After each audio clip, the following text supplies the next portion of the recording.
Good evening. It's now 7 p.m. I'd like to call 28. I'd like to. It's on.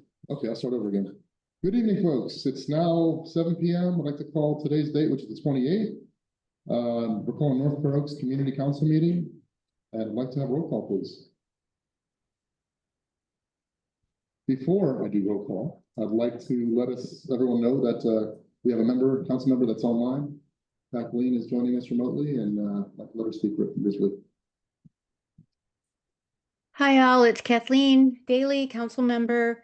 Unfortunately, a positive COVID test this week, so having to wear a mask if I do go anywhere gets a little much. Didn't want to bother anybody. I'm in North Fair Oaks, 700 7th Avenue at home and participating online through Zoom. Thank you for the chance to do that. Okay, roll call, please. Commencing roll call now. Vice Chair Salmon. Here. Councilmember Esser. Here. Councilmember Whitney. Here. Councilmember Daly. Here. Councilmember Rodriguez. I'm here. Councilmember Parisi. Councilmember Orozco. Here. Councilmember Aponte. Here. And Chair Prado. Thank you. Just a quick announcement. We do have an interpreter joining us this evening. So if anyone would like to listen, mediate this in Spanish or have anything available to them in Spanish, please grab the headsets in the back room. We have Emma. Oh, Emma has a hand raised. Emma.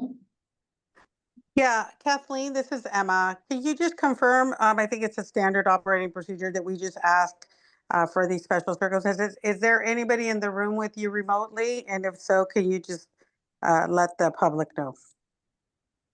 No, I'm in the back room of a private home. Okay, thank you very much. They're still here, but they're not in the room. Okay, Okay, thank you. sure. Go ahead. Thank you. Now move on to the public comment. Does anyone have any public comments or any topic that's not on the agenda? We actually have one speaker slip submitted. So when I call you your name, you may come to the podium. I'd like to have Mike Morris come up to the podium and you'll be given 2 minutes to speak. Just a quick reminder, we are not, on the council, not allowed to decide, take any action on the items that the public comment at this time. My name's Mike Morris, and I live on 12th Avenue for about 45 years. And we heard that they want to put a foster youth transition business shelter at 3335 Spring Street. And I'm opposed to it as a lot of my neighbors. The area is zoned R1, pretty much residential area. And there's pretty many other areas where they could be placed. There's no real benefit to the residents to have that type of shelter there. There may be people with mental illness problems, drug addiction, criminal history.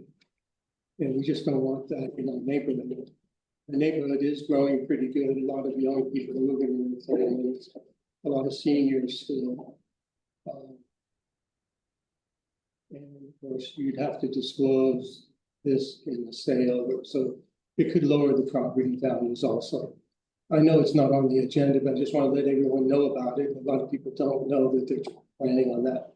First, we thought it might have been a halfway house, but then we were told that it was going to be a foster youth. The area just doesn't need that. There's plenty of other houses, West Side, Atherton, Denver Park, that could have that type of situation, that type of business also.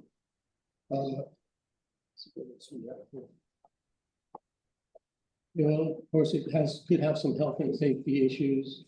A lot of people walking around with dogs and children, and so we're just a lot of people are opposed to it.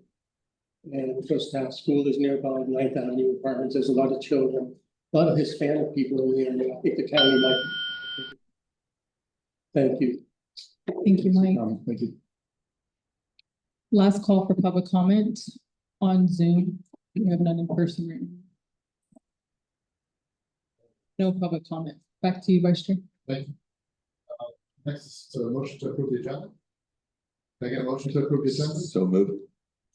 Second. Commencing roll call vote. Vice Chair Salmon, Approve. Councilmember Esser, Yes. Councilmember Whitney. Aye. Councilmember Dally, Yes, approve. Councilmember Rodriguez, Yes. Councilmember Orozco. Yes. And Councilmember Aponte. Yes. Motion passes.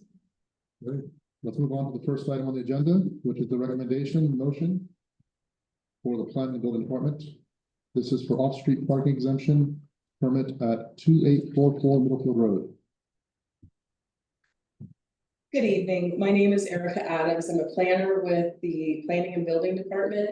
And this project, a use permit for the Elser Restaurant is my project. Next slide, please. So the parcel is zoned CMU3, which requires a use permit to allow dine-in serving service, which is what the restaurant is hoping to add. The existing restaurant currently provides takeout service and catering services, which do not require the use permit. Next slide, please. So the use permit has 3 elements, and one of them is the off-site parking. The use permit for the restaurant would be for the dine-in service, to have off-site parking on the adjacent parcel, and to allow the 6-foot-high fence, which is there now, where a 4-foot fence is required by the zoning. Next slide, please. So, spare you all reading, that the use permit in the CMU, the use permit in the zoning ordinance basically can be allowed when the analysis for the project is that it will not create negative or significant adverse impacts or be detrimental to the public welfare or property or any improvements to the neighborhood. Next slide, please. So as I mentioned, there are 3 elements associated with the project. The first one is that, or to allow the dine-in service. And then, so to find the dine-in service compliant with the findings, staff looked at the fact that the use is consistent with zoning, both the zoning actually and the general plan, and that the proposed hours of operation, which are 6 a.m. to 9 for the 3 different kinds of uses, is consistent with the county noise ordinance. Next slide, please. The dine-in service is going to consist of 7 tables. It's inside the existing building. And it has been reviewed by environmental health and fire for safety aspects. And the operation of the restaurant as proposed should not create any disturbances to the neighborhood. Next slide, please. So we found that the use permit could be made because the use is appropriate for the site and it's not detrimental to public welfare. Next slide. The second element is the off-site parking and compliance with the use permit finding for that. Off-site parking is defined specifically in the CMU3 zoning, and it has standards and it also has findings. Some of the standards include being close to the property and not, and also that this ideally the parking is similar to it was on site. Well, in this situation, the parking is actually on an adjacent property. The 2 properties are side by side. They're under common ownership, and currently the lot which will be developed is being used for parking for the takeout and the catering. that would be continued with the use permit. The combined required number of parking spaces for the three uses I spelled out, the catering kitchen, the takeout service, and the dine-in service, is actually 6 parking spaces, which is what is being provided by the applicant in the adjacent lot. Each of the services will have different parking demands and needs, like the morning would be more for the catering, and takeout would have a different time overlap than someone dining in.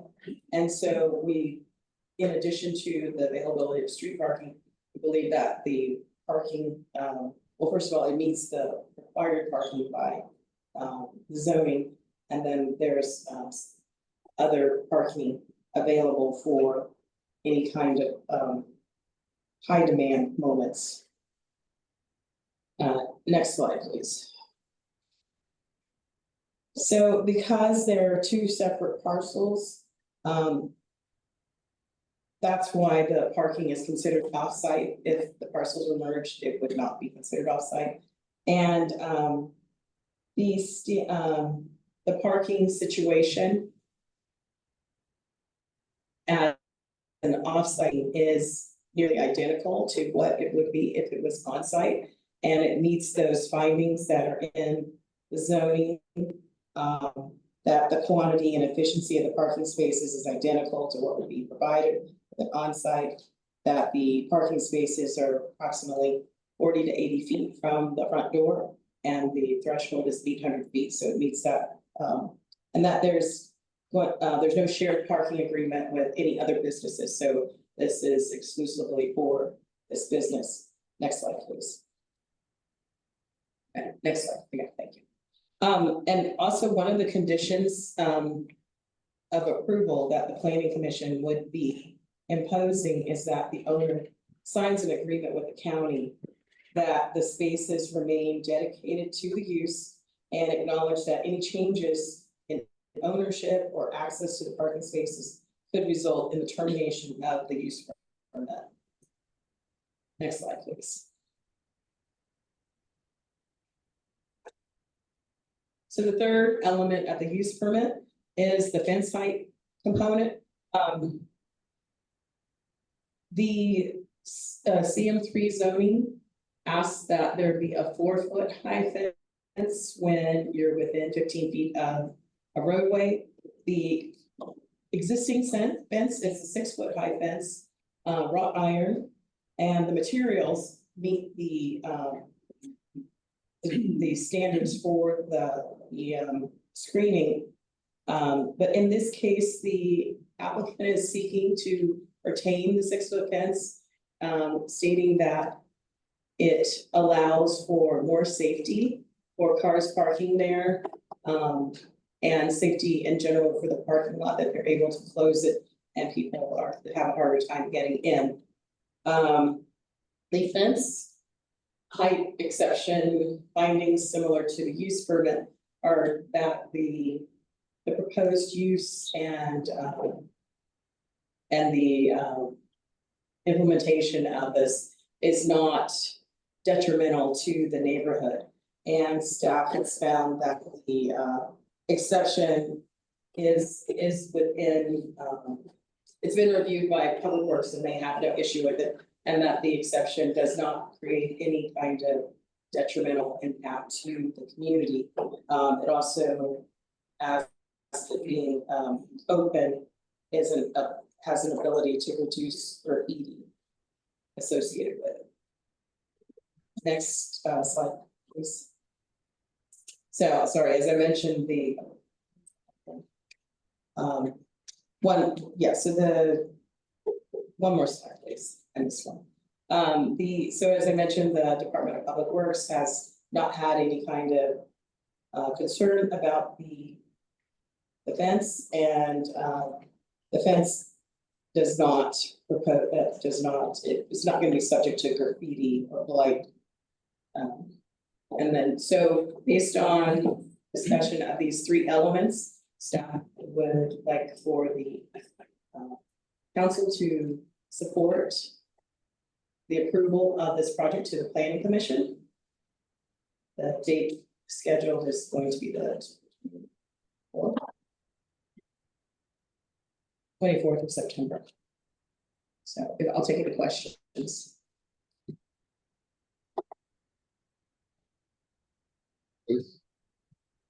So you mentioned that the parking lot is under common ownership. Yes. There's a hair salon next to El Sur, so can the hair salon also use the It's parking lot? also owned by, I mean, the hair salon is going to remain.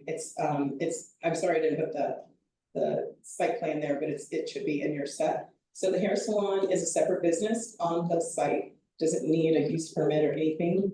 And so it's running independent of the restaurant. And so only. But they can't use the parking lot. The hair salon doesn't have, as far as, honestly, the hair salon, I don't believe that it has parking requirements. I would have to check. I did not check on that. They didn't apply for any permits, so I didn't process whether or not they needed, parking. But to say that only El Sur can use it and not the hair salon next to it is a bit problematic. Well, so I'd have to look at the CM3 zoning, because not everything requires parking. And so if there is no parking required, then they're not needing any additional parking, even though the business is there. I don't have the ordinance here with me at the moment. Hair salon complaining of anything, or they have? No, so the catering business has existed there, and the takeout, they opened in October of last year. And there have not been any concerns about any parking. The indoor dining, I forgot to mention, is 7 tables, so it's not a large amount of dining that would be occurring there. And the hair salon is definitely relatively small, so I'm anticipating that they only have one, at most 2 clients at the same time. But I can't, I should be able to respond, but I can't, that how many parking spaces the hair salon might need. Any additional questions? One real quick, just to confirm that a condition of the use permit is that second parcel, the parking parcel, as it were, is not going to be developed. Correct, any modification. There is also a condition that there will be an evaluation in a year after the use permit is, then the business is operated under the use permit to make sure that there's no issue with this arrangement. Getting back to whether or not there's additional parking required. If I check and there is additional parking required, then it's probably only 1 space. And therefore I would have to amend the application and add that the parking, the use permit would be asking for 6 parking spaces where 7 would be required. So that would be the modification that we would do. If I found that the salon does need a parking space. I think Kathleen, so. That was a good call. A couple of questions. I think it is important to know how the hair salon feels. Are they good neighbors? Because we don't want to open it up so that once the hair salon feels that they've lost a space or didn't gain a space, we could run into some complications with that. So I think it is important to know how the hair salon's parking has, happened in the past. Has it always been street parking? And then grateful for this group to come in. I love their logo. I love the look. I love what they've added to Middlefield Road from a business perspective. I just want to make sure, is there anything in the plans or anything that would prevent them from trying to close off that fence and make it look?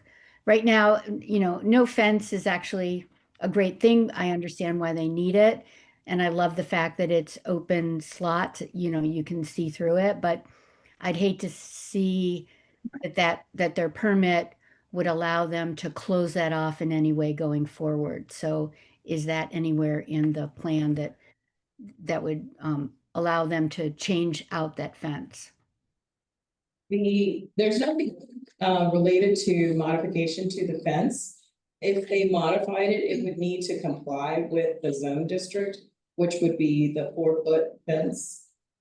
So anything other than what's there, the use permit approves what is there now. Okay, And they're allowed by right to revert to something that is allowed by the zoning. But I don't believe that that is something that they're looking to go towards. I do believe that the owner is here and might be able to speak to the hair salon.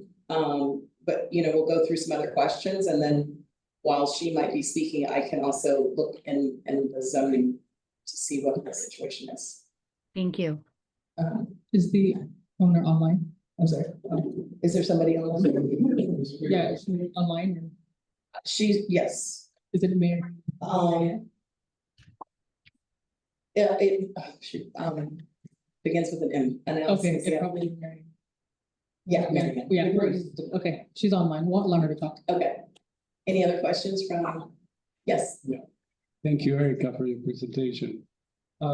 So this exception is for the fence to remain as it is, closed. Is that correct?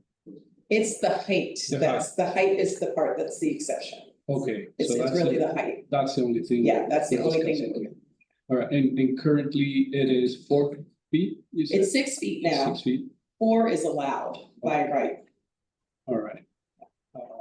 And so I'm wondering in a situation where the business has, let's say, a number of vehicles. So that kind of accounts for, you know, the number of parking spaces, but, you know, it doesn't allow for the actual public to park in there. And is there ever an When issue? you say, you're talking about the catering Like service? yeah, like the business itself, and so if they have, say, 4 vehicles. Right, well, Or I mean, that would be a lot of, but they should, so we can't require them to, Do not park there. they're meeting the minimum parking, Yeah, except, you know, whether or not the beauty salon needs. But they're meeting the parking required by zoning. So they would need to, and like I said, there's a, in 1 year, we'll be evaluating that. So they would need to be moderating that on their own. I'm anticipating that the catering trucks would be there in the morning more so than when people are eating lunch or dinner and then circle back and be there overnight. You know, this isn't something I haven't discussed her business plan with her about like what that flow is. This is just me applying what I would do. But they are meeting right now, they're meeting the parking, and so that's kind of where we are. We're not asking for additional parking. Actually, in this zone district, they're trying to reduce the amount of parking that's being required. So, Sounds good, thank you. Any other questions? I totally support this. This is a cool business that opened and is growing in the district. If other people are coming along and looking to do business expansion, can we credit like the county parking lot as contributing? So like say they're within like 2 blocks of that county surface lot. I want to see what we can do to promote more businesses trying to expand. so in the ordinance, in the CM3 zone district, they're in the rezone, they've already written in different parking strategies that people can apply for. And the offsite is just one of the ones. You can also do shared parking. They could apply for some kind of parking exception and identify where people might park. That's not on site and it is within a distance of you know, so those are opportunities available to people to, as they're like trying to determine how much parking they would need for their business. And I will note again that the rezone did kind of push down the amount of parking already. That's required. So this you know, it's relatively low. We have 0 parking. Yeah, I It's a know, nightmare. I know. I We Agreed. really need some type of Yes. parking structures to alleviate. I got a question. sure. This adjacent parking lot with the, is publicly owned or private? No, it's private. And they've got an agreement obviously with a private owner and They're all Yeah, it was the agreement? same owner. Well, Uh-huh. then, I don't see any reason. I'm fine with it. Anyone have any objection? Question? Yes.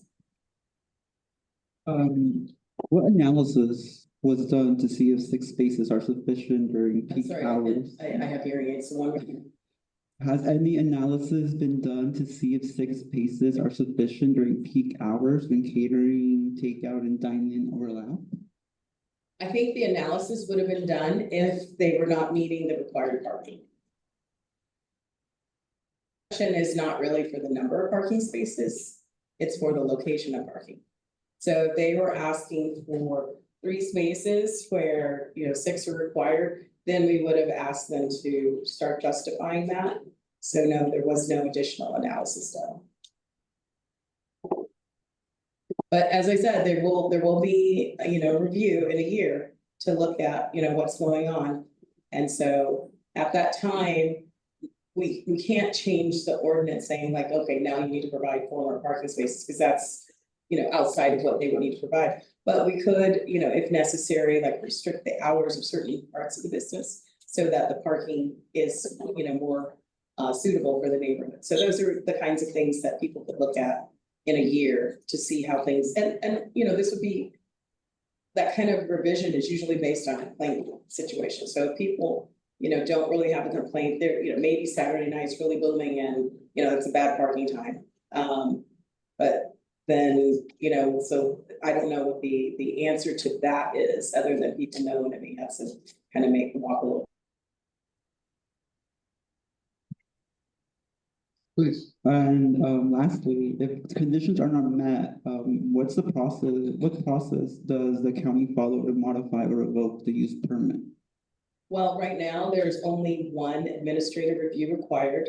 If they, for some reason, have an unsatisfactory review, we could require another one. And then, of course, the ultimate, action would be to revoke the use permit.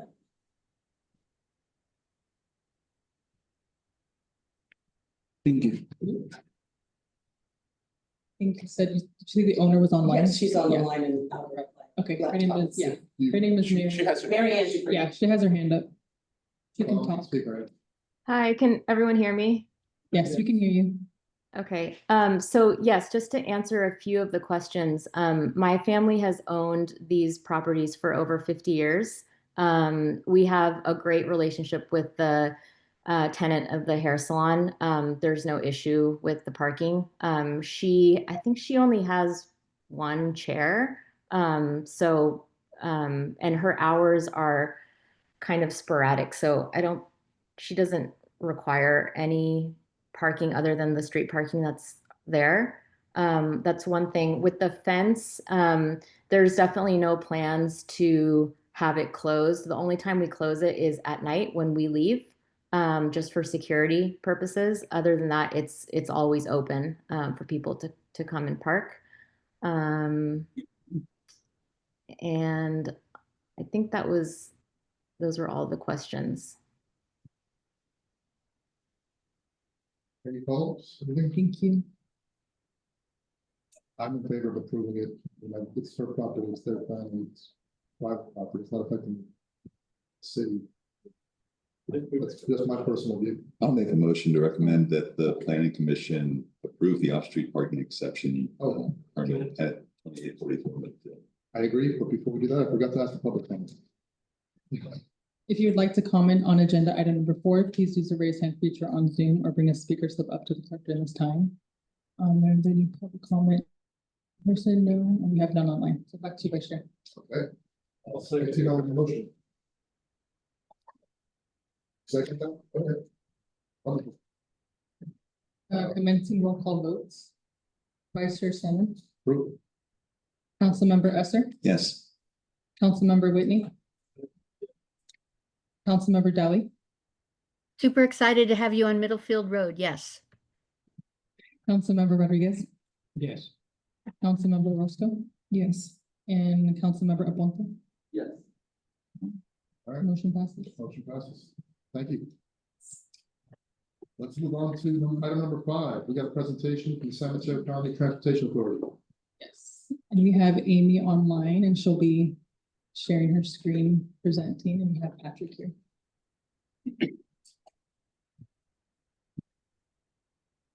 Amy, kick it off. Can you see my screen? Did that work?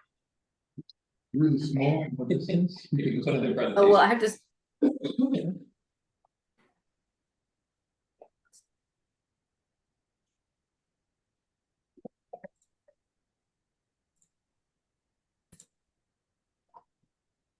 That better.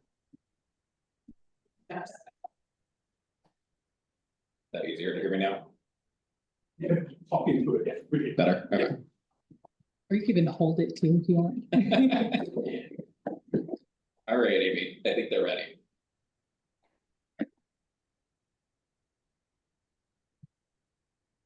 Are you muted now? No? Okay, now we're here. Can you see my screen? Yes. Yes, we can see. Okay. Should have the agenda up. Yep.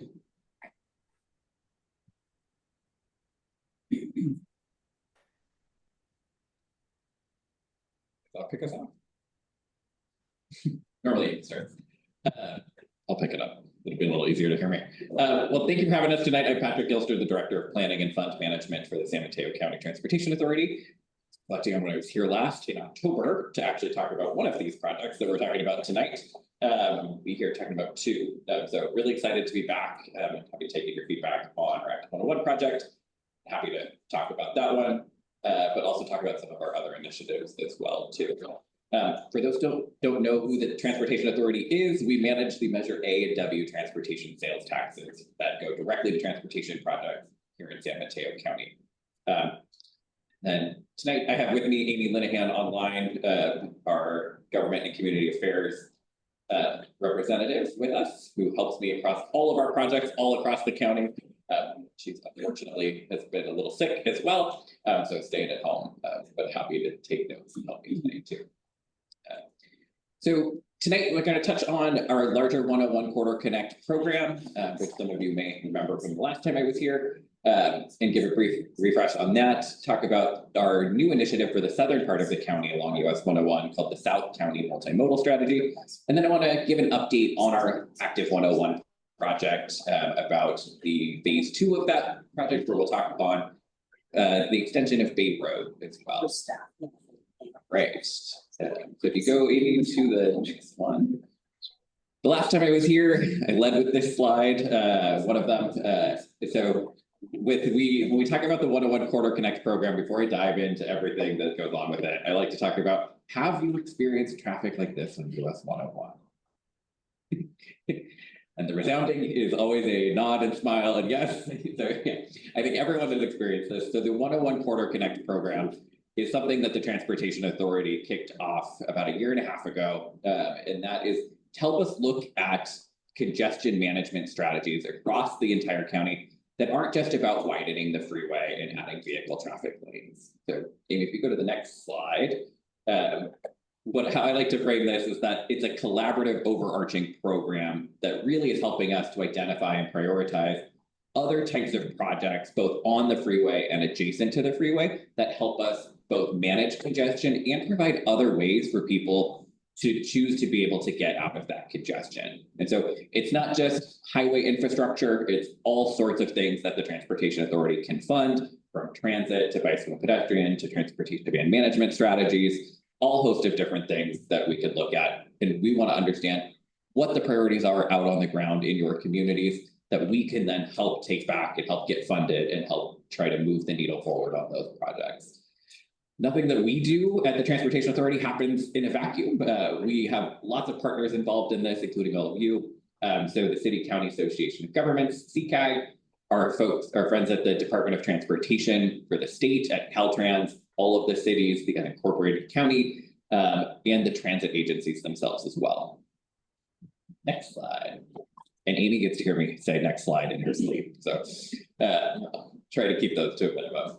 So one of the things we like to talk about too with the 101 Corridor Connect is, well, what does that actually mean? How are we linking these things together? And the image I like to use is from the Millbrae Transit Center that shows, well, if we make transit able to connect to other modes and make it so you don't always have to think about how are you getting from a shuttle to bike share, to the train, or to the bus, or to your local school. You shouldn't have to think about it. When transportation is working well, it should function seamlessly. And so those are the types of linkages that we're trying to identify with this program.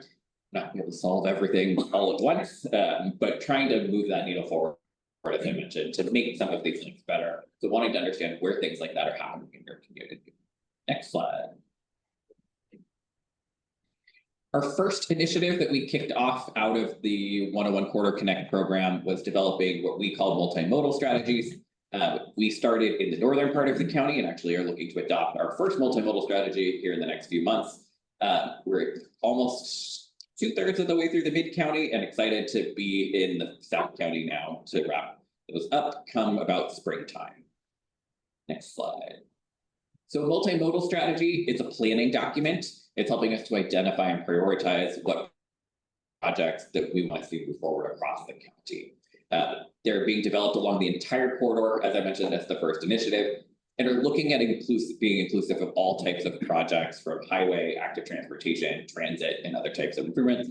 I like to think about it as anything that the Transportation Authority can fund. We're looking to identify what types of projects we can help you move forward.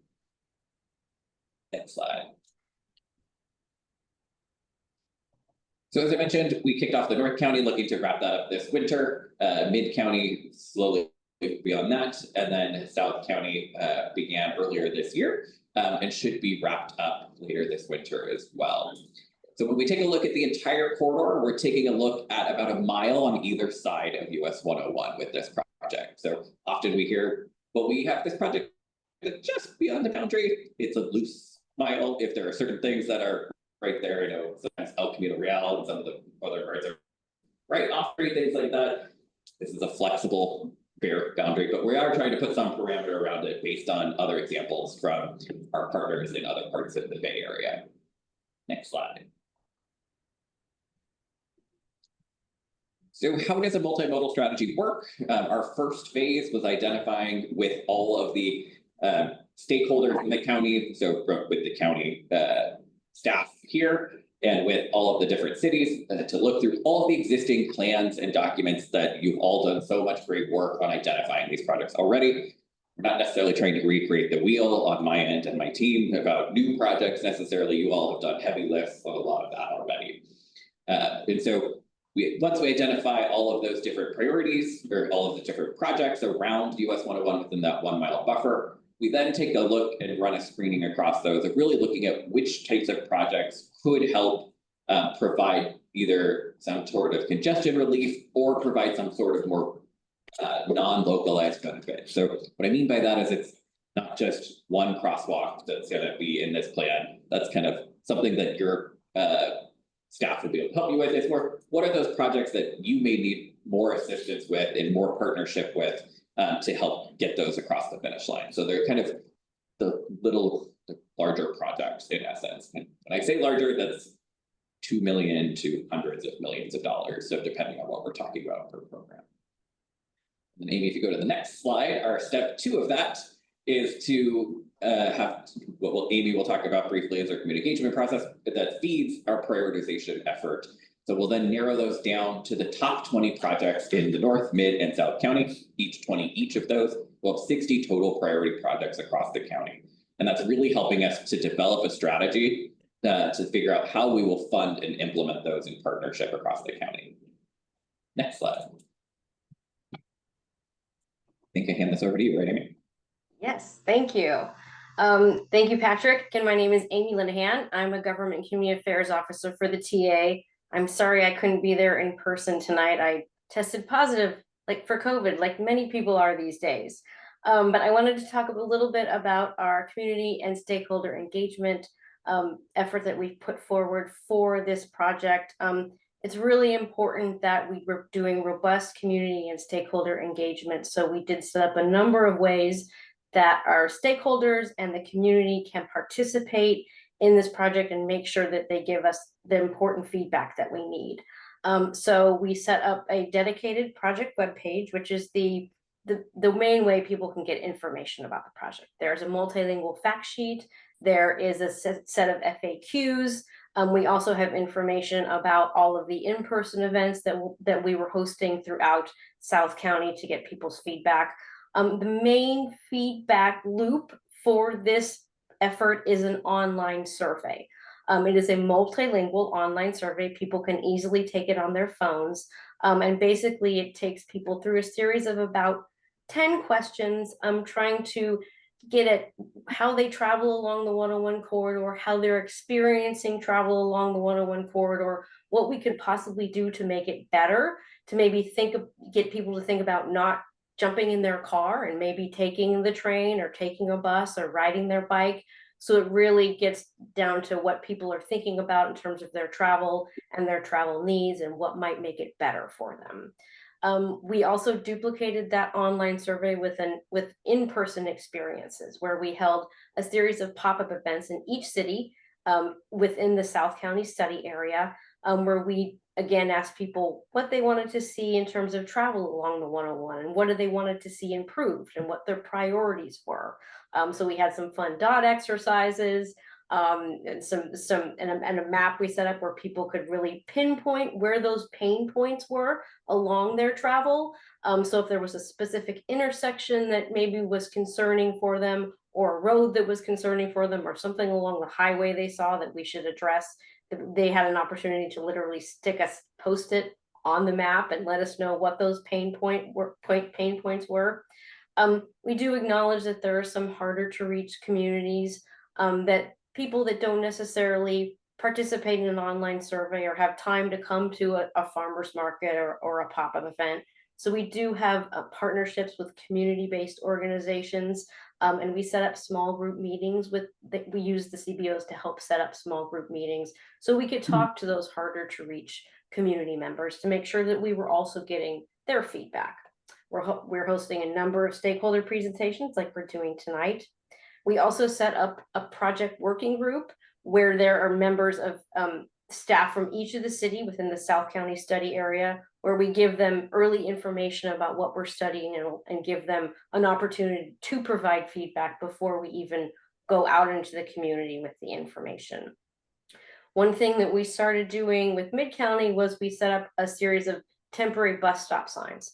So we identified the highest ridership stops within South County, and we set up temporary bus stop signs where people could literally use a QR that we put on the temp sign and take the survey as they stood and waited for the bus.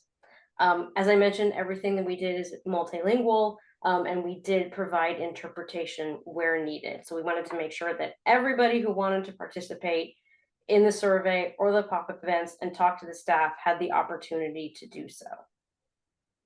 I'm controlling this. As you see, here's our timeline running through early next year. So you'll see we're in this community stakeholder engagement phase, July through August. I mentioned the survey. The survey will be open through the end of the month. And so we are having an online survey, multilingual documents. We're going to be doing at least 2 working group meetings. We already had our first working group meeting, and we'll be hosting another one next month, where again, we'll be meeting with members of staff to get their feedback. And so all of that effort will continue through January of 2026, when we'll work on that prioritization and implementation plan that Patrick mentioned.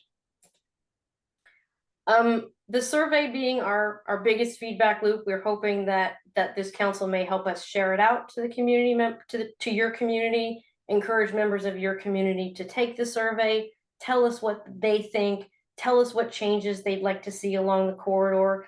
As a little motivation, we're offering everybody who completes the survey a chance to win a $100 grocery gift card. So everybody who completes that survey by the time it closes, will get entered into a little bit of a lottery. We'll pull a name and they'll win a $100 grocery gift card. So we're happy to provide your staff information to share out to the community. We have blast emails, we have social media content. It's all multilingual. So I'd be happy to share that with you if you want to share it out within the North Fair Oaks community. And I'm going to turn it back to Patrick to talk a little bit about Active 101. Thanks, Amy. I know we're kind of at the end of August, so I also want to say there's any other different groups that you think we should share that out with, we're happy to extend the timeline a little bit as well too. So I don't want you to think that just because we're here at the end of August, that it's all close in there too. So thank you for that. The second project, also under our 101 Corridor Connect, or I should say second initiative under 101 Corridor Connect, that helps to explain this a little bit, is the Active 101 project, or the US 101 San Mateo County Crossings Improvement Plan. Try not to say that whole name because it's exhausting. Shouldn't have put that name in the grant. Very long. So I like to call this one Active 101. So next slide.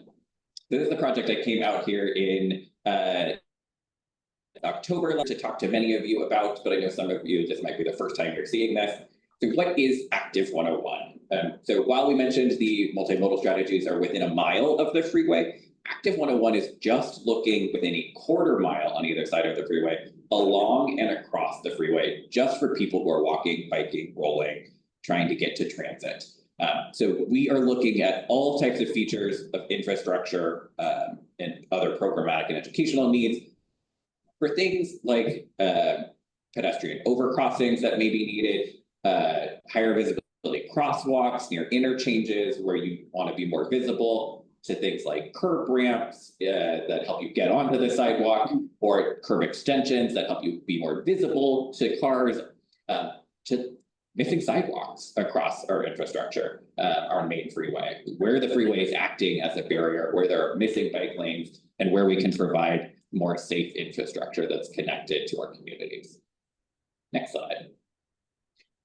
So the first phase after we came out in fall of last year was to create the corridor. And so to help us create the corridor, to identify where these projects should be, if you go to the next slide, we took a look at, as I mentioned, a quarter mile all the way from the northern border of the county, all the way to the southern border of the county.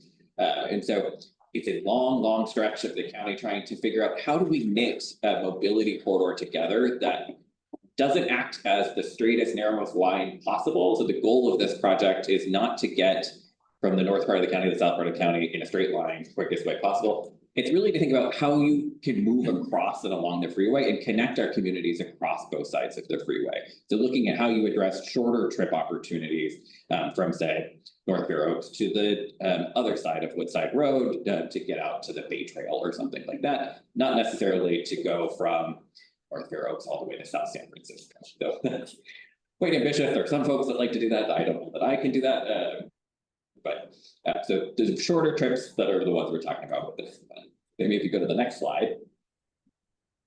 As I mentioned, we kicked this off last fall. We were out here talking about that. Then we are now took all of that existing conditions knowledge that we gained then, all of the great community feedback in our Fund It tool. So when we came out last, we talked about that. It gave everyone 10 points. And so you got to go into all the 100 and 200 projects that were identified within just that quarter mile boundary, and gave you said, how are you going to spend your 10 points or your $10 for there? And then we created heat maps from that. I think we have to show and created that mobility network by knitting together those most important projects that the community identified. Following that, once we developed that mobility corridor, we selected 6 focus projects, one of which we're here tonight to talk about a little bit and to promote. And what those focus projects are projects that have not yet started any type of conceptual designs, like the unincorporated San Mateo County Bicycle Pedestrian Plan or the Active Transportation Plan. There's lots of lines on a map. So that's we have this project proposed that might not have actually had any conceptual design work or have further community input.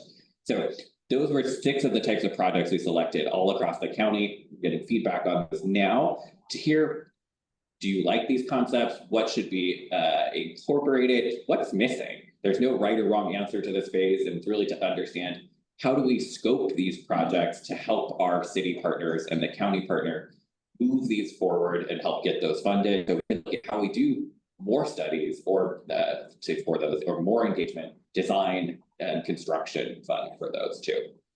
The plan itself will wrap up here at the end of the winter, I think in March timeframe. And once that's done, we can start moving forward towards implementation as part of those projects as well.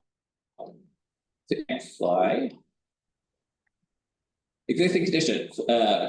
What we saw in the last phase was pretty eye-opening to me. So there are 25 total crossing points of US 101, and many of them don't have good bike lanes, they don't have sidewalks, and they're not well connected for all people for trying to get across there. As most of us have experienced, not always great in a car, I shouldn't say great. It's doable in a car, but 12.6% of our high injury network or bicycles and 14.4% of our pedestrian high injury network is within that quarter mile of the freeway alone. And high injury network is a safety analysis that looks at all the collisions occurring across the county. And these are the county-wide statistics. So that's a lot of collision happening just within this small area in the county. So we're trying to take a look at how we can address those as well.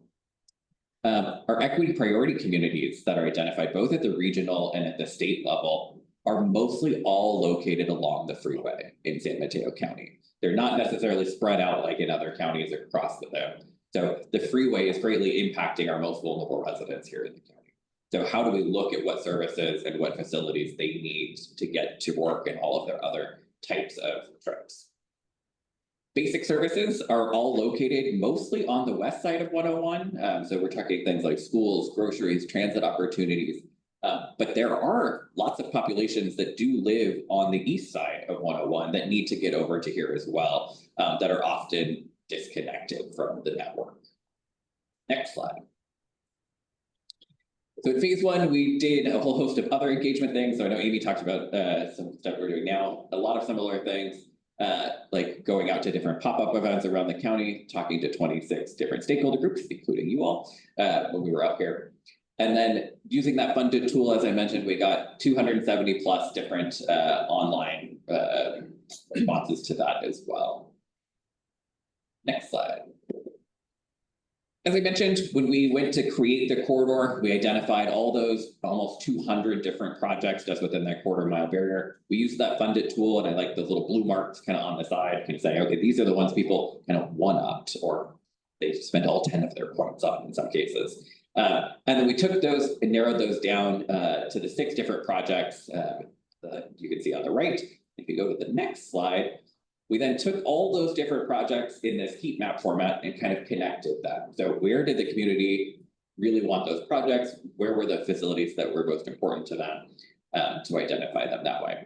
So I will say there is a version of this online that walks you through this process in much more greater detail. If you want to see all the metrics and all those different things in a web map format. That's a nerdy sense. It's a little fun for us, but as you can kind of see, well, maybe not from back here, there's a thin black line that goes through this, and that's the mobility corridor we're talking about across the county that knits all those together. One of the things I'd like to point out too with this is any project that gets identified on that black line as the priority network becomes part of our 101 Corridor Connect priorities as well, in addition to the 20 projects that would be identified in the South County multimodal strategy. So it's kind of adding to what the Transportation Authority is going to help try to move forward as well. So it's not in lieu of, it's in addition to. Next slide. So once we developed that whole network, we did an analysis to see what would the benefit of that be to the county, to try to explain to folks. We'd have 26 new miles of bicycle and pedestrian facilities that would be constructed. We'd address 15 of those 25 crossings of US 101.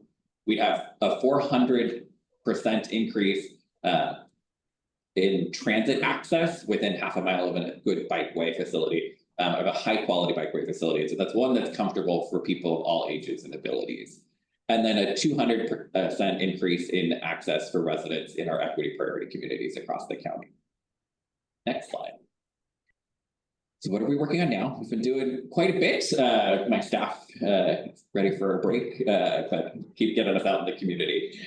So we're working with all of the cities to develop these high-level concepts that I was mentioning. We're looking to support cities in gathering the early feedback. One of the things we hear when we do grants and apply to the region and the state and the federal government is that they really want to see, how did the community identify these projects? How did the community weigh in on these projects design at all these different stages?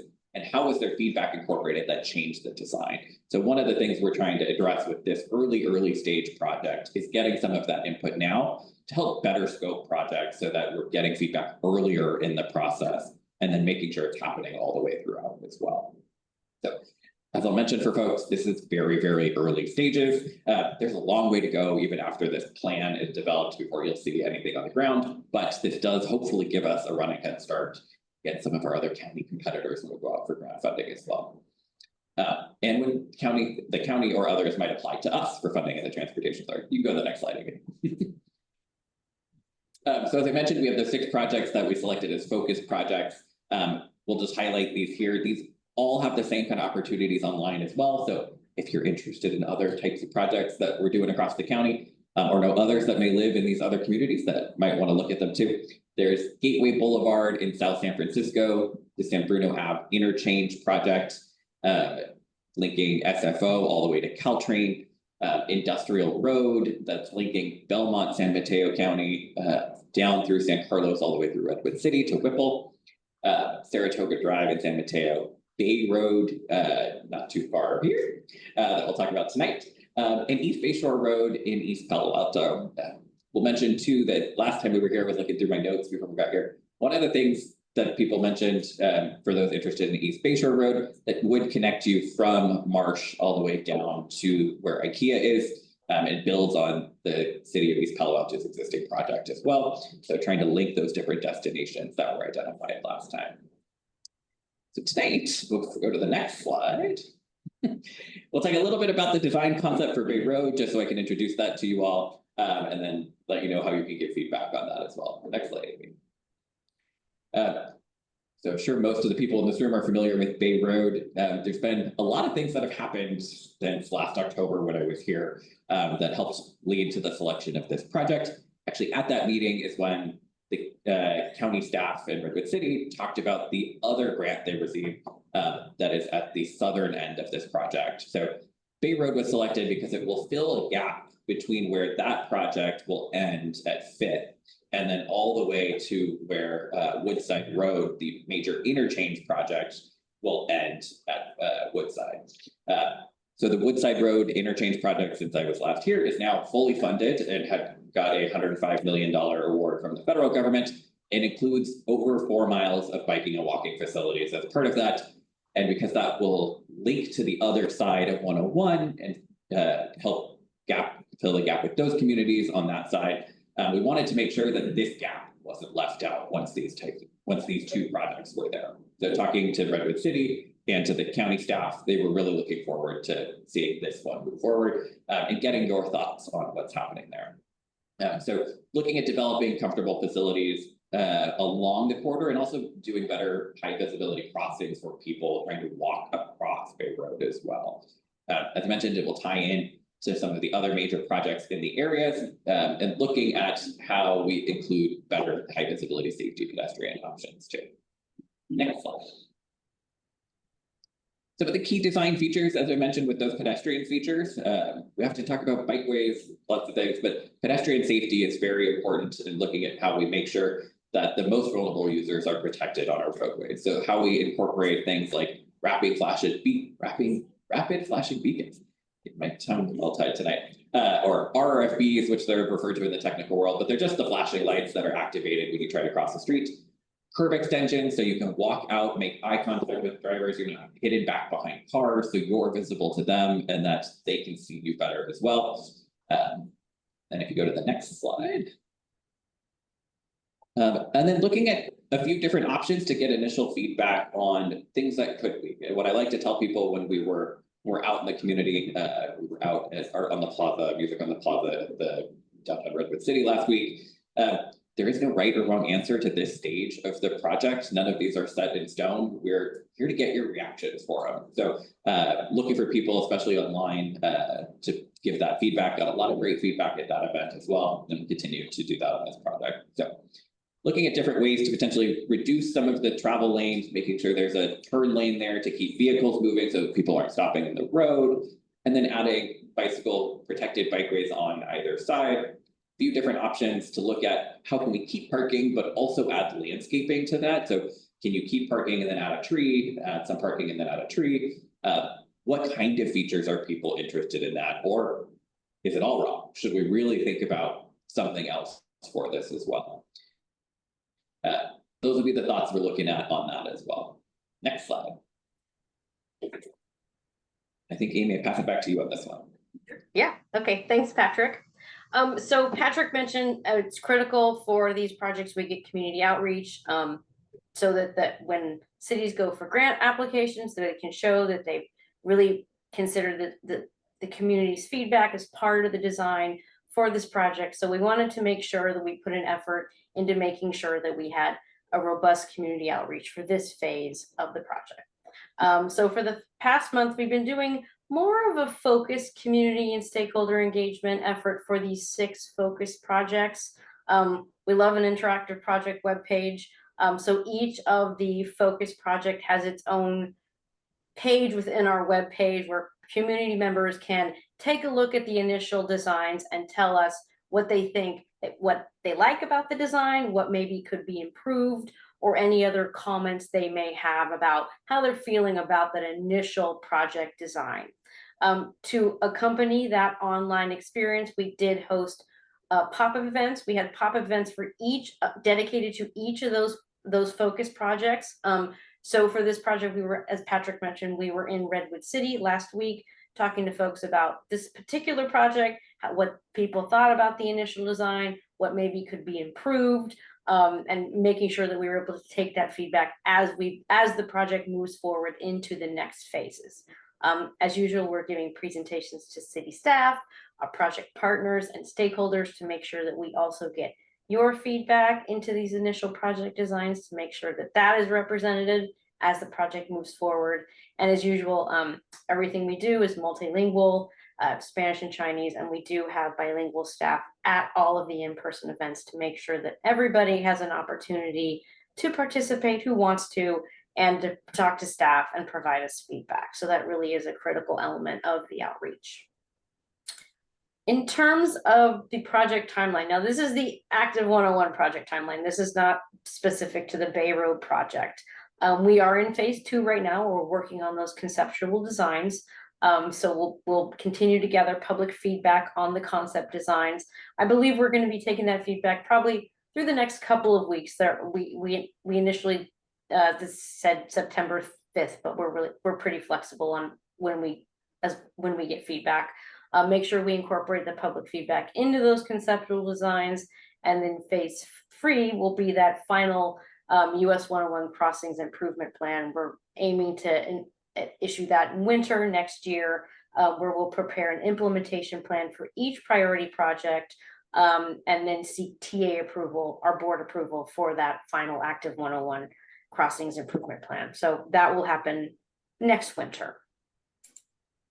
That is the entirety of our presentation. Me and Patrick are happy to answer any questions you might have. I'm gonna stop sharing so we can see you all. Any questions, concerns? I actually did the survey and it was pretty easy. I really like how simple it was. I also just wanted to ask, how effective is it adding more lanes to the freeway? Because I feel like I've seen where they added another lane, like I feel the same, it feels the same to me. That's just my experience. Yeah, depending on how lanes are added, so when you add through mainline lanes, it often will just keep inducing more demand. The general practice across in 2025 is that we can't build our way out of congestion by just expanding. There's different operational and safety parts of that we can do.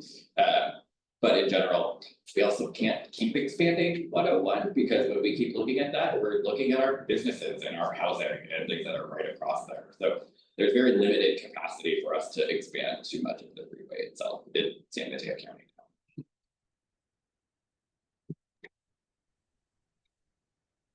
Thank you for your presentation, Amy's background. Thank you as well. I'm wondering how the equity priority benefits or puts ahead specific projects. I mean, does it actually have a way, Great question. So when we look at different funding sources, including our own, the Transportation Authority, you do get extra points in the evaluation criteria for projects located in that in those areas. And actually, one of the reasons our grant was selected, I should have mentioned, Active 101 is a grant from the state of California, from Caltrans, from a Sustainable Transportation Planning Grant Program. And one of the main features of that was we wanted to make sure that that plan was identifying projects in those specific areas to make sure that we're moving those projects forward, that it's not happening on a one-off basis, that we could figure out, okay, if we have multiple of these two, we can potentially bundle some of them together when applying for funding, even if they're separate projects across the county, to say, oh, we're addressing a lot more benefits than any one specific area as well. So both at our level at the Transportation Authority, when we have our pedestrian and bicycle program or our highway program, and at the regional, state, and federal level, well, can't speak for the federal government anymore right now, used to get those, but at the state and the regional level, you do get extra consideration for them. Thank you. Another question is not necessarily related to these, although it may be related, but not specific to these. And that is, I wonder if environmental concerns come up, for some of these projects, and if the Transportation Authority's mentality has shifted over time, towards a more benign, environmentally friendly, way of transporting people. I can't speak for everyone, but I can speak for myself in that, and that there's, I would like to call it more of a different view at the Transportation Authority than years ago. So many of us are newer as well. I've been here 5 years now, so trying to shift what our historical project pipeline used to be. So part of what we're doing with the Active 101 project and the multimodal strategies is to do that, and trying to figure out what are those projects that create a more connected, sustainable, inclusive, and safe mobility network for everyone. Thank you. No problem. I think I heard Kathleen has some comments. Hi. Yes, so I want to be clear before, because I have a ton of questions, but I'm not sure that they're fair. So I want to make sure that I understand that the funding and the work that you guys are doing have a lot to do with bike lanes and walking paths and ways to get, am I understanding this right? People off of 101 and the congested roadways, and finding different ways for them to get that last quarter mile. When I look at your opening picture of traffic on 101, I have to ask myself, did we reach out to Meta? Did we reach out to Stanford? Did we reach out to the county? Did we reach out to local schools? Do we find out what they're doing to try to get a different way to work other than building congestion on 101? Because, I mean, or is it we're trying to make better pathways along the 101 corridor? Because I think we're, and this is not criticism, so please, and don't go there. It's like, what is the end goal to get people off that freeway and thinking of other modes of transportation? Because if that's the case, then we need to get people faster up to 101 and off to where they need to be in that quarter mile or half mile, that we can encourage them to walk or take a van or do something different. Because, for instance, I work somewhere in North Fair Oaks, there's 100 employees, there's 40 parking spaces, and most of those 100 employees cannot afford to live in Redwood City or anywhere close. So they're commuting up from Sunnyvale or driving down from San Francisco.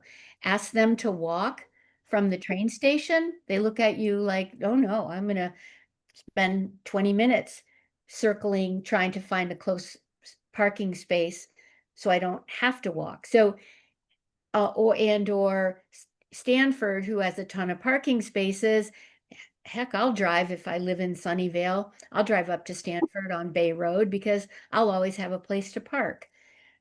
No, county employees don't take this wrong, but you can live in San Francisco or the East Bay and drive in because you have a parking lot. So I'm trying to understand if we're trying to get the congestion off of 101 and or if the goal isn't more to get nicer bike lanes and walking paths for people, because the bike community, they're all my friends, not a problem, but they have a strong voice and they will get better bike lanes. They know how to get into these meetings and vote and get bike lanes and good power on them. I'm not condoning them, but what I'm saying is I'm trying to understand the goal. Is it 101 congestion and getting people off 101 to a place a little bit quicker, or is it getting them off their cars? And so I'm going to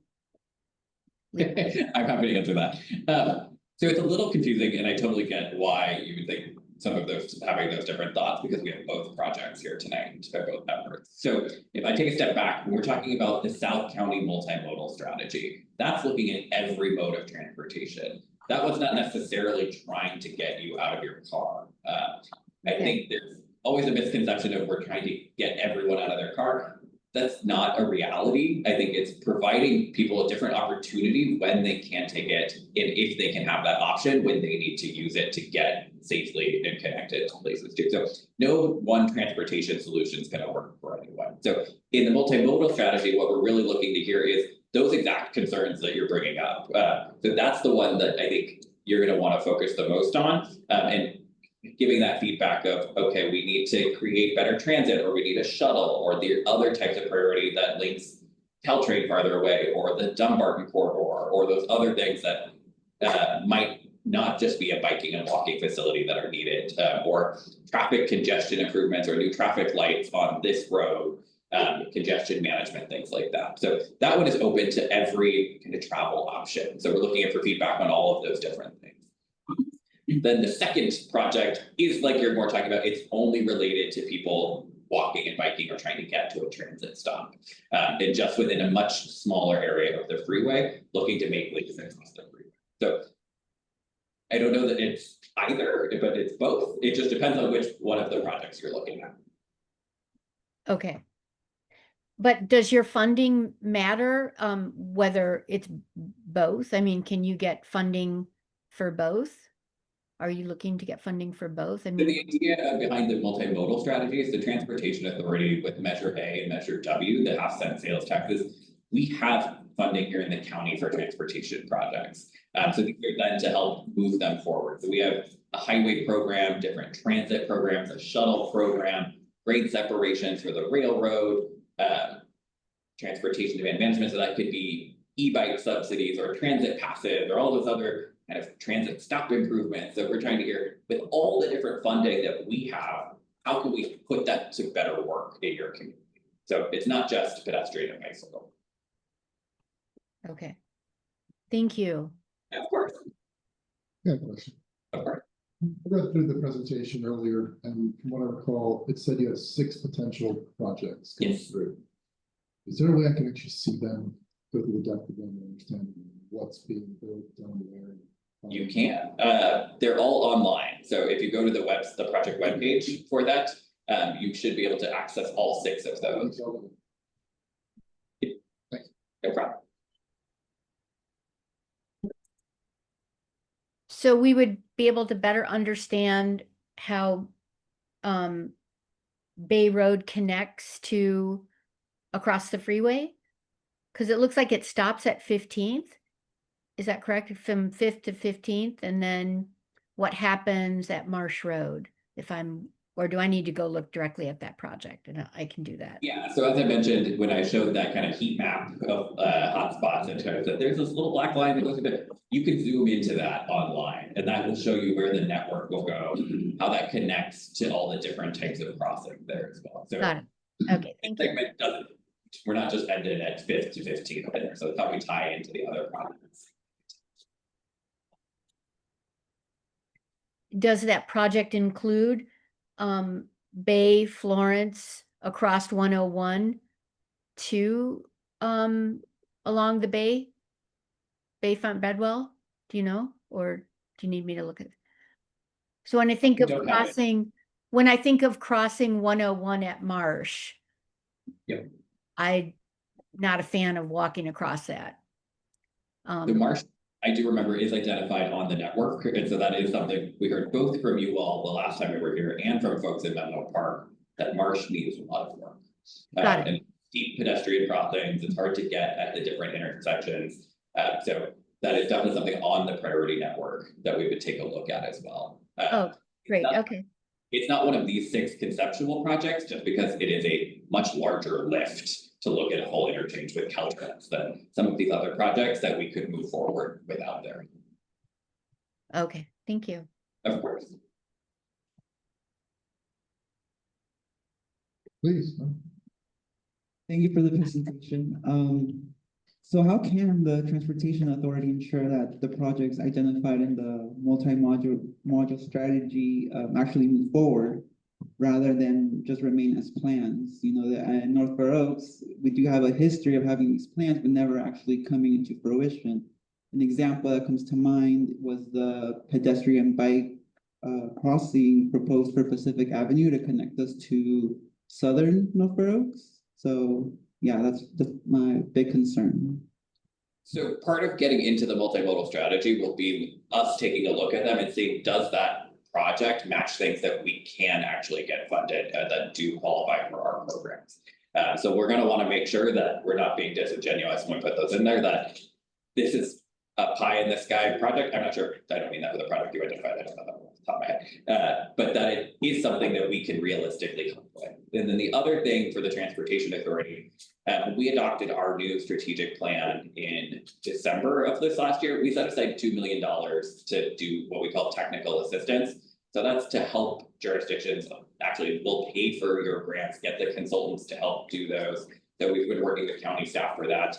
And some of them, so we have grant assistance, we're having a community-based organization bench, so paying our community-based organizations to be a part of projects and get more feedback, to have different trainings for city staff to make sure they know how to do some of these different projects that we're talking about.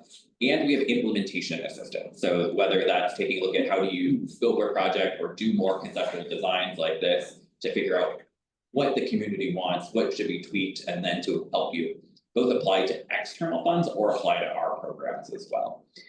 The largest part of the technical assistance program is actually our staff helping partner with your agency to actually lead projects, so that if there is a staffing shortage or something like that, or an expertise needed, that's something we can help with as well. So I will caveat that we're a small but mighty staff. We're only like 10 folks and growing over the years that I've been here. But that has been my goal, to figure out how we can help move those projects forward from my shop on the planning side and funding side into our project delivery side of the house. So we have 4 folks on that side that are working all across the county in different areas to help deliver projects too.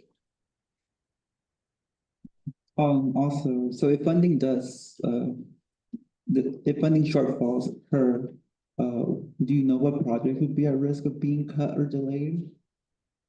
We haven't necessarily identified all the projects yet, so I don't know which ones would be cut or delayed. Everything is transportation, at least at the federal government level, is a little up in the air at the moment. So we can rely, especially on our local sales tax funding, to help fill those gaps. So figuring out how we support a little bit more locally than we have in the past. So there's less funding than normal. We're trying to bring in more funding as part of my role, helping to leverage our funding and bring in more grants. So Thank you. In the interest of time, we're running pretty tight here, especially for the next presentation. I'd like to open it up to public comment. If you would like to comment on agenda item number 5, please use the raise hand feature on Zoom or bring a speaker up to the podium this time. You'll be given 2 minutes. So we have no comment. You guys share. Thank you. Let's move on to the last agenda item. thank you.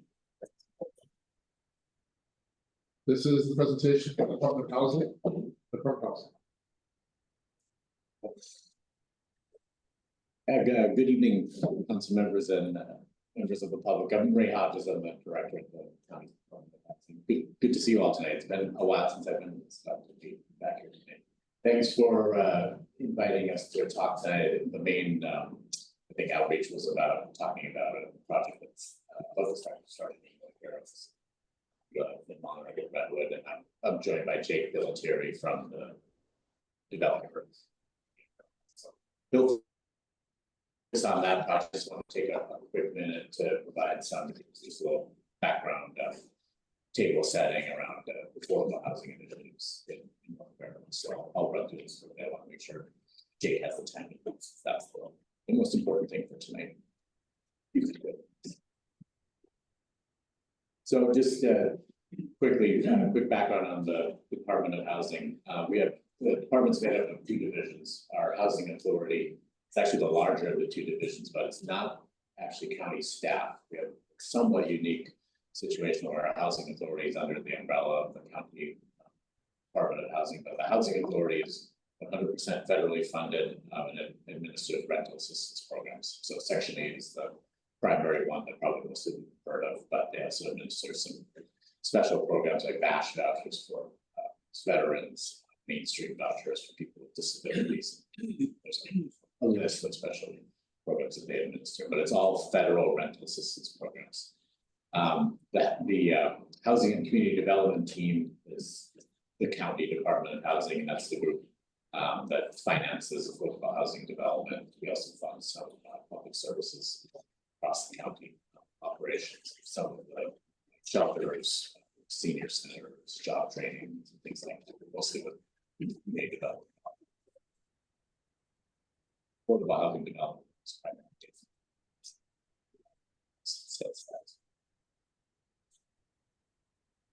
So this is just a list of some of the strategies happening in North Fair Oaks around affordable housing, mostly in response to things that were in the community plan, but then also in our recent housing was passed recently by the state, at least a couple of years now. But we're looking at county-owned land, of course, for development affordable housing all across the county. We actually have quite a pipeline of county-owned land that we're ready to use for housing development.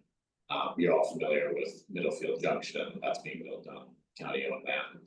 There's another property that's in the early planning stages, the Middlefield Road property in First and Second Avenues. Hopefully someday we'll be able to come to you with a development proposal there. But looking at county-owned land, our Affordable Housing Fund and other annual NOFAs, where we put Measure K and other resources into affordable developments like the Monarch that we'll hear about in a moment. And we've actually put quite a bit of funding into projects in North Fair Oaks, 13 years since we started. Really happy about that. The rental assistance that I mentioned from the Housing Authority, that goes countywide. Of course, many of those vouchers are in Fair Oaks too, but they are all across the county. And then state and federal resources. We've always considered one of our primary functions at the Department of Housing to be going and applying for other resources at the state and federal level. The way things are right now, that's become increasingly difficult. We'll keep trying when there's opportunities to do so, but there are really aren't any right now. But we've had success in the past. We've never been opportunities for us to chase federal and state resources. So we'll just keep doing that. Of course, we can. Yeah, to the next slide. So these are 4 projects that were completed in the last decade in North Fair Oaks with funding from the county, from our department.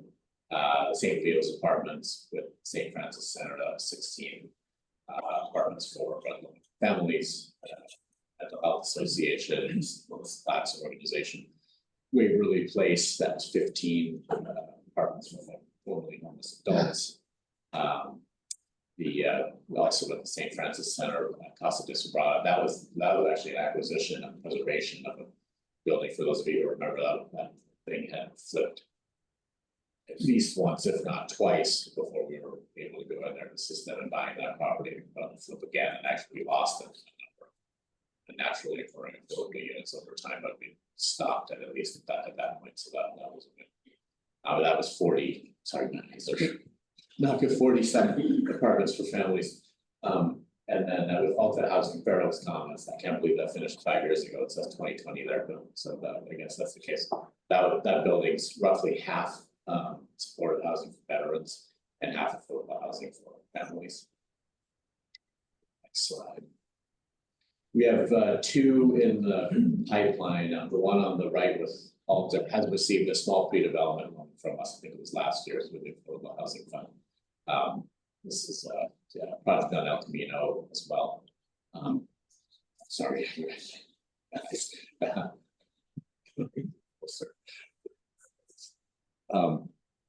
Oh yeah, this is the senior housing development Alta's working on, and so that's right next door to Fair Oaks Commons too. So that'll be neat if they can get the rest of the financing together to move ahead with that. And then Novin has been working on this site at 3051 Edison Way for a while. Their plan is something roughly 50-50 supportive housing and affordable housing for families at that point. They applied in our most recent affordable housing fund round 2, and it does look like they're going to be recommended for an award this time. So excited about that. Yeah, and then construction Middlefield Junction, you're all aware, if it wasn't for that darn fire last year, we'd be leasing up both of the buildings right now. We are, it sounds like, last I heard, the first building should be able to start leasing up late next month. So we're close on that. The second building, the main reason that we couldn't was because of rain. But the first building should be ready to lease up. Surely it's been basically done for a while now. The second building should be leasing up this winter. So, kudos to the community here, all of you folks, Fire, Mercy Housing is the developer. They did a great job. Everyone working together really got that back on track really quickly. It was tragedy at the beginning, but the response was pretty minimal. And that'll be 179 units for mostly for low-income families, and we have 20 units there set aside for adults.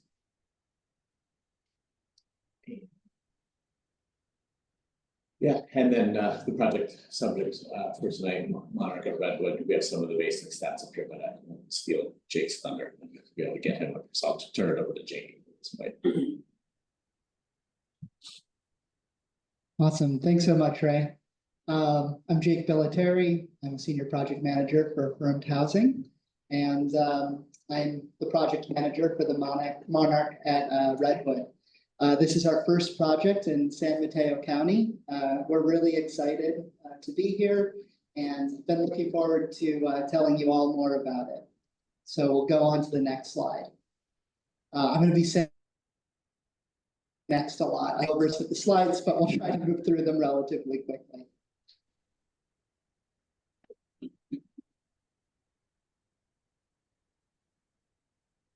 Great. So the project is located in North Fair Oaks on kind of Douglas, between Douglas and MacArthur Avenue on the frontage that faces San Mateo Avenue. Across the street. Yeah, exactly. Super close. So we'll go to the next slide. Before I get into specific project details, I just want to tell you a little bit about Affirmed Housing. We were founded in 1992. We're originally based out of San Diego, but a few years ago, we expanded, opened an office in San Jose, and have been doing more work in Northern California. We've successfully developed over 6,000 affordable housing apartments throughout the state of California, and that includes over 1,500 supportive housing apartments. So they're about 25% of our total portfolio, and we're very versed in this kind of development. We've developed just about every type of affordable housing development. That includes senior special needs developments like the Monarch at Redwood, and then also large family developments. Go on to the next slide. So as I mentioned, the location is right nearby here, just across Middlefield. It has frontage on San Mateo Avenue, and basically our project site spans between Douglas and MacArthur Avenues. So just shy of a half acre. And we'll move on to the next slide.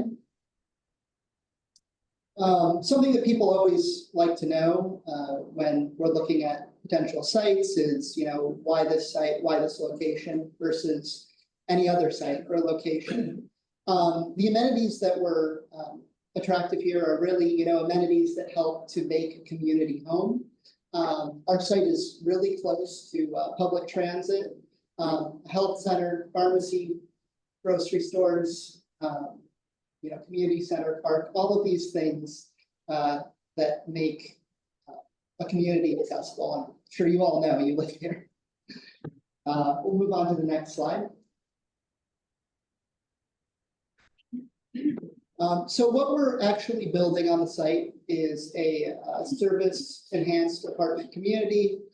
There's going to be 86 new homes, ranging in size from studios all the way up to 3 bedrooms. We're also building quite a bit of outdoor space. So there will be a podium level community area with seating, barbecues, and other community amenities. We have some on-site parking. We have bicycle parking. And then inside, we actually have 1,000 square feet of community space in the form of a community room. And then we have even more publicly accessible spaces for property management and supportive services. So quite a few offices for the folks that will be coming into the community and working with the tenants. Moving on to the next slide. Oh, that's just a pretty picture. We'll go to the next slide. This kind of gives you an idea of how we're utilizing the site. The ground floor is primarily going to be parking spaces, but there will be some tenant units along with the ground floor of a 2-level lobby.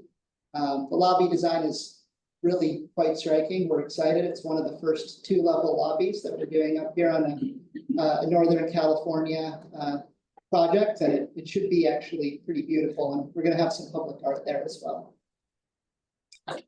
Moving on to the next slide. We like to include the second floor as well, just because this shows some of the community and amenity spaces. So you'll see, if you look kind of plan south, some of those outdoor shared community spaces that I referred to earlier. And then also this is the floor where we're going to have the majority of our service offices and property management offices. And it will also include, obviously, the second floor of the 2-floor lobby. We'll move on to the next slide. We always like to include some sample unit interiors. These are just photographs from some of our other properties, so you can see kind of what the final finishes on the units that we build might look like. And then on the next slide, I've actually got some photos of amenity spaces at some of our other properties. So we like to have big, bright community rooms with plenty of natural light where folks can gather, and property management and service staff can hold community events and build a sense of community amongst the units. We'll move on to the next slide. In terms of the 86 apartments, there's going to be 1 apartment set aside for property management staff. So there will be a full-time property manager that lives on site. And then the 85 remaining apartments will be dedicated to general low-income households. So there will be 46 of those.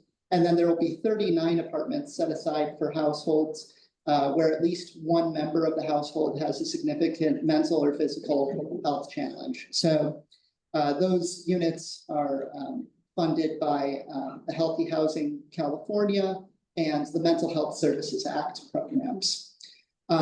All residents are going to sign a lease, pay rent, and we also have robust house rules that are enforced by our property management. The property manager is going to be Solari Enterprises. They manage manage 12,000 apartments throughout the state of California. And we have a relationship with them on, I think, 42 of our existing communities. So they manage about 2/3 of our portfolio, and we have a longstanding relationship with them. We'll move on to the next slide. There will be kind of two different tranches of supportive and resident services on the property. There will be resident services that are, kind of your general community building, community,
Okay.